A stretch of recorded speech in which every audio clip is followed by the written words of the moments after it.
बागेश्वर में झपकी आने से वाहन खाई में गिरा, 3 युवकों की मौत। जेल में रची गई थी मंत्री सौरभ बहुगुणा को मारने की साजिश। उत्तराखंड में एमबीबीएस की भरमार, विशेषज्ञ डॉक्टरों का संकट। यूके SSSC पेपर लीक कांड के आरोपियों के ठिकानों पर ईडी ने मारे छापे।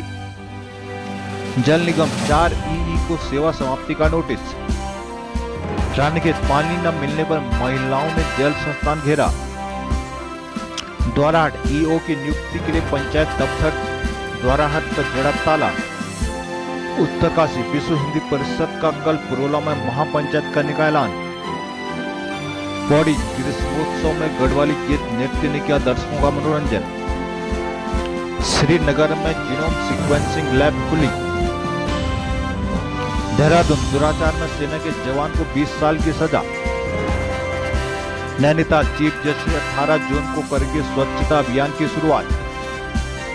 उत्तराखंड परिवहन निगम ग्रामीण डिपो की 20 साल में रिकॉर्ड आय। हल्द्वानी डिग्री कॉलेज में प्राचार्यों के खाली पद भरे जाएंगे। नमस्कार, विस्तार से खबरें। बागेश्वर कृष्णा मार्ग पर नेलगाड़ के निकट सोमवार तड़के करीब 3:30 बजे पिकअप गाड़ी गहरी खाई में गिर गई। हादसे में 3 लोगों की मौत हो गई, जबकि 3 घायल हो गए। घायलों में से एक की हालत गंभीर बनी हुई है। घायलों का इलाज बागेश्वर के जिला अस्पताल में चल रहा है। ये सभी बेरीनाग में लगने वाले मेले में दुकान लगाने के लिए कॉस्मेटिक का सामान लेकर जा रहे थे। जानकारी के अनुसार बागेश्वर से करीब 6 किलोमीटर दूर हादसा हुआ। सूचना पर पुलिस मौके पर पहुंची और रेस्क्यू किया गया। पिकअप में उधम सिंह नगर और यूपी के जिला रामपुर निवासी 6 लोग सवार थे। हादसे में 22 वर्षीय इरशाद अहमद निवासी केलाखड़ा जिला उधम सिंह नगर यहीं का, 23 वर्षीय असलम पुत्र बरकत अली और 25 वर्षीय साजिद पुत्र नन्नू निवासी नरपत नगर जिला स्वार जिला रामपुर की घटनास्थल पर ही मौत होगी। पिकअप चालक 23 वर्षीय सुलेमान पुत्र अमीन निवासी मसवाली तहसील स्वार रामपुर, 20 वर्षीय आकाश पुत्र रमेश कश्यप हरजीत सिंह रामपुर और 21 वर्षीय गहरान खान पुत्र रियासत खान निवासी स्वार रामपुर घायल हो गए। कोतवाल कैलाश नेगी ने बताया कि चालक को झपकी आने से हादसा हुआ है।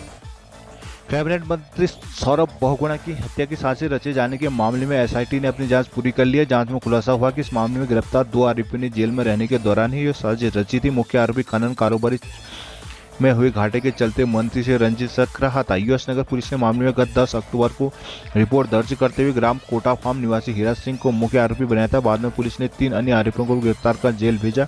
हाई प्रोफाइल मामला होने के चलते शासन ने डीआईजी कुमाऊं के नेतृत्व में जांच के लिए एसआईटी गठित की थी। एसआईटी ने गत सप्ताह शासन को रिपोर्ट सौंप दी है, जिसमें गिरफ्तार 6 आरोपियों के अलावा अन्य किसी के इस प्रकरण में शामिल होने की संभावना से इनकार किया गया है। साथ ही चारों के बीच जो साजिश रचे जाने के पक्ष में तर्क देते हुए इनकी फोन पर हुई बातचीत और आपसी लेन देन की भी जांच की गई। जांच रिपोर्ट में पाया गया चारों ने पुलिस पूछताछ में जुर्म कबूल कर लिया। चारों तब से जेल में। इसके खिलाफ कोर्ट में चार्जशीट भी दाखिल हो चुकी है। डीआईजी कुमाऊं नीलेश भरणे ने जांच रिपोर्ट सौंपे जाने की पुष्टि की है।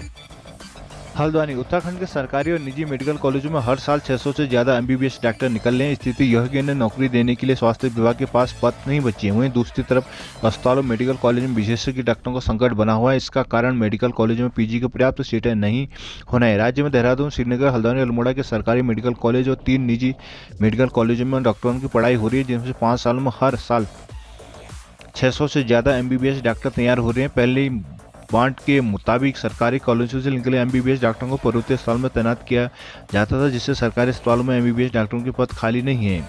विभाग ने हल्द्वानी दून में 2019 से ही एमबीबीएस में बॉन्ड व्यवस्था समाप्त कर दी है। देहरादून उत्तराखंड अधीनस्थ सेवा चयन आयोग यूके SSSC की भर्ती परीक्षा के पेपर लीक आरोपियों के खिलाफ मंगलवार को प्रवर्तन निर्देशालय ईडी ने कड़ी कार्रवाई की। ईडी की कई टीमों ने देहरादून के हाकम सिंह समेत धामपुर, रामनगर और काशीपुर में भी घपलेबाजों के ठिकानों पर छापेमारी की है। ईडी ने सुबह 6 बजे चारों शहरों में एक साथ कार्रवाई शुरू कर दी। ईडी आरोपियों की संपत्तियों के मूल्यांकन में जुटी है। बाद में सबकी संपत्ति अटैच की जाएंगी। सूत्रों के अनुसार देहरादून के तरला आमवाला में हाकम सिंह के घर पर मंगलवार सुबह ईडी की टीम 3 कारों में सवार होकर पहुंची। टीम ने घर में घुसते हाकम के परिजनों के सभी फोन बंद करवा दिए। साथ ही परिवार के मौजूद सभी सदस्यों से जांच में सहयोग करने और अनावश्यक हस्तक्षेप न करने को कहा है। इसके बाद टीम ने हाकम की संपत्ति से जुड़े दस्तावेज, बैंक खातों और लॉकर की जानकारी जुटाई। बीच बीच में जानकारी के लिए परिवार के सदस्यों से भी पूछताछ की गई। यहाँ से ईडी की टीम शाम 7 बजे वापस लौटी। टीम के साथ पुलिस भी पहुंची थी, जो पूरे घर के गेट पर तैनात थी। हालांकि ईडी की ओर से जांच कुल कितनी संपत्ति का मूल्यांकन किया गया, इसका खुलासा अभी तक नहीं हुआ। उधर भर्ती परीक्षा के पेपर छपने वाली कंपनी के कर्मचारी रहे केंद्रपाल के धामपुर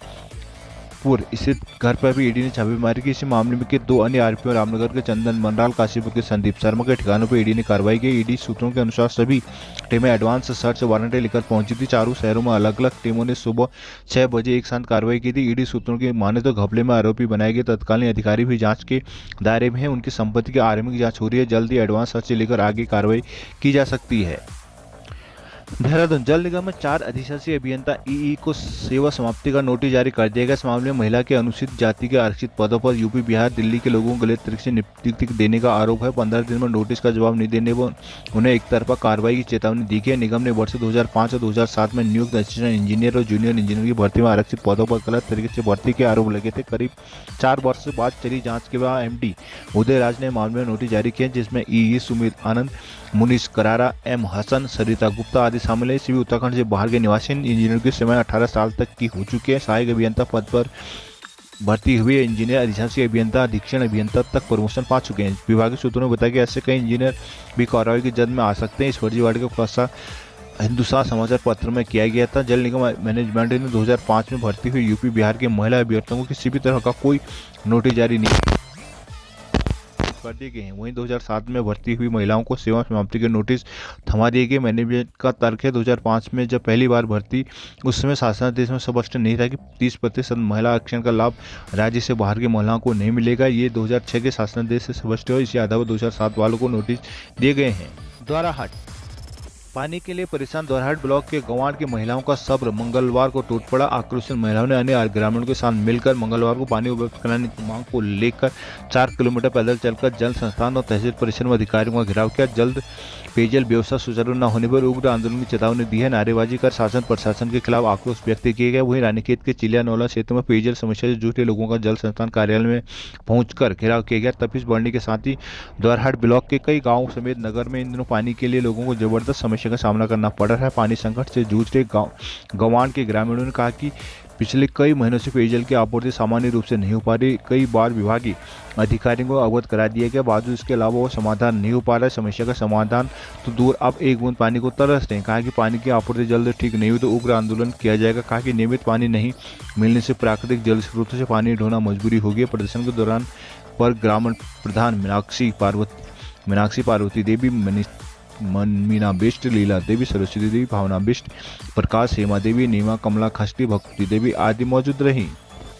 द्वाराहाट नगर पंचायत में ईओ की स्थायी नियुक्ति की मांग को लेकर मंगलवार को नगर पंचायत अध्यक्ष और सभासदों ने मोर्चा खोल दिया। लंबे समय से ईओ की नियुक्ति नहीं होने से आक्रोशित नगर पंचायत अध्यक्ष और सभासदों ने मंगलवार को पंचायत दफ्तर में तालाबंदी कर दी, जिसके बाद सभासदों के साथ नगर पंचायत दफ्तर के प्रांगण में धरना प्रदर्शन किया गया। इस मौके पर नगर पंचायत अध्यक्ष मुकुल शाह ने कहा कि लंबे समय से पंचायत में ईओ की तैनाती नहीं हुई है, जिससे निकाय कार्यों में विराम लग गया। वही राज्य और भारत सरकार की योजनाओं के क्रियान्वयन में अवरोध पैदा हो गया। उन्होंने कहा कि कई बार शासन प्रशासन को ईओ की नियुक्ति को लेकर लिखित तो विभिन्न माध्यमों से अवगत कराया गया, लेकिन इसके बाद भी स्थायी ईओ की नियुक्ति नहीं हुई, जिस वजह से अब मजबूरन आंदोलन को बाध्य होना पड़ रहा है। कहा कि ईओ की नियुक्ति नहीं हुई तो उग्र आंदोलन किया जाएगा।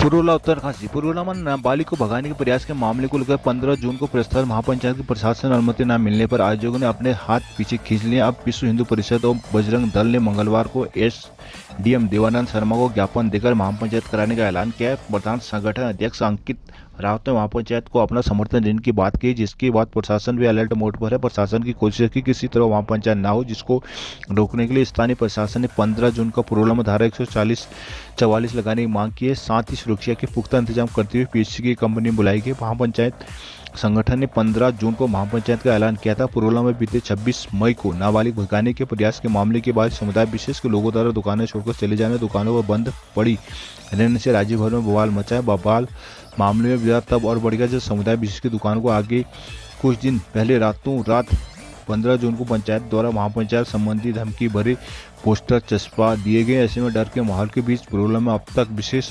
समुदाय की दुकानें खुली नहीं है। पिछले कुछ दिनों से करीब 12 लोगों ने दुकानें छोड़ी हैं। पुलिस और प्रशासन के तमाम प्रयासों के बावजूद दुकानें नहीं खुली। हालांकि अधिकारी लगातार स्थानीय लोगों के साथ बैठक कर शांति और सौहार्द की अपील कर रहे हैं। सबके बीच 15 जून को महापंचायत की तैयारी भी आयोजकों ने तेज कर दी है। पहले महापंचायत संगठन ने महापंचायत कराने को ऐलान किया था, लेकिन प्रशासन की अनुमति न मिलने पर संगठन बैकफुट पर आ गए। वहीं विश्व हिंदू परिषद और बजरंग दल ने मंगलवार को एसडीएम देवानंद शर्मा को ज्ञापन देकर महापंचायत कराने का ऐलान किया, जिसके बाद प्रशासन भी अलर्ट मोड पर है।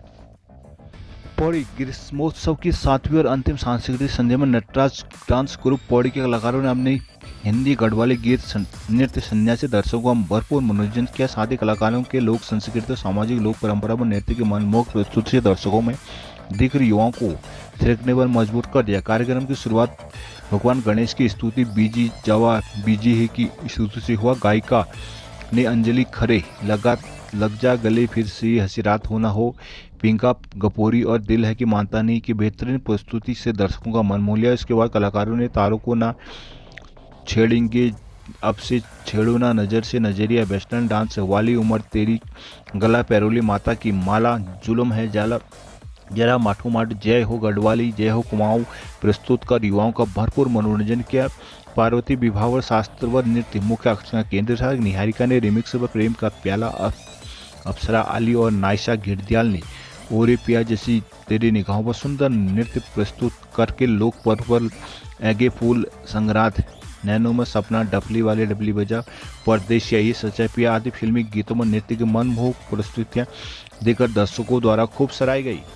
नैनीताल उत्तराखंड हाईकोर्ट के निर्देशन में 18 जून को पूरे प्रदेश में स्वच्छता अभियान चलाया जाएगा। इसमें प्रदेश के हर निकाय ग्राम पंचायत को जोड़ा जाएगा। सभा अभियान का शुभारंभ हाईकोर्ट के चीफ जस्टिस न्यायमूर्ति विपिन सांघवी करेंगे। अभियान में प्रदेश के सभी न्याय अधिकारी भी हिस्सा लेंगे। हाईकोर्ट के रजिस्ट्रार जनरल अनुज कुमार संगल ने मंगलवार को राज्य विधिक सेवा प्राधिकरण कार्यालय में पत्रकार वार्ता की। रजिस्ट्रार जनरल ने कहा कि स्वच्छता अभियान का शुभारंभ हाईकोर्ट परिसर में सुबह 8 बजे से होगा, जिसमें उच्च न्यायालय नैनीताल के समस्त न्याय मूर्तिगण, उत्तराखंड राज्य के समस्त न्यायिक अधिकारी, अधिवक्ता, न्यायालयों के कर्मचारी भी हिस्सा लेंगे। इसके अतिरिक्त प्रदेश के सभी निकाय ग्राम पंचायत प्रशासनिक अधिकारी, विद्यालय और कॉलेजों के साथ ही स्वयं सहायता समूह भी इस प्रदेश स्तरीय अभियान का हिस्सा बनने जा रहे हैं। रजिस्ट्रार जनरल ने कहा कि राज्य के हर जिले में संबंधित जिला विधिक सेवा प्राधिकरण इस मौके में विद्यालयों में चित्रकला और स्लोगन प्रतियोगिता आयोजित करवा रहा है। प्रत्येक जिले से 3 उत्कृष्ट प्रविष्टियों का चयन कर संबंधित विद्यालयों को सम्मानित किया जाएगा। चित्रकला स्लोगन को प्रत्येक जनपद में जिला विधिक सेवा प्राधिकरण के द्वारा आम जनमानस के लिए प्रदर्शित किया जाएगा। रजिस्ट्रार जनरल ने सभी नागरिकों से भी इस अभियान को सफल बनाने के श्रमदान करने की अपील की है।